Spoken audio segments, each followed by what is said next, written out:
Use the following tools and screws for this installation. For this install example, we are using self-tapping screws. To assemble the spring stay closer, first install the locking latch that will limit the opening angle. When fixing the latch, ensure that the washer is installed with the teeth facing upwards and fixed firmly in place.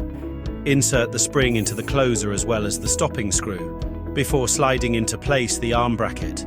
When installing to one of our steel security doors, the spring stay base plate should be positioned 20 mm from the top of the frame and 10 mm from the edge of the frame on the hinge side.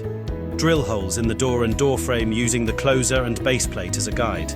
Then, using self-tapping screws, screw the closer into place.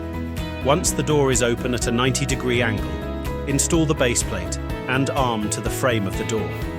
Test the movement of the door and closer to ensure smooth and secure operation. To see our full range of locks and accessories, visit our website at lathamsteeldoors.co.uk.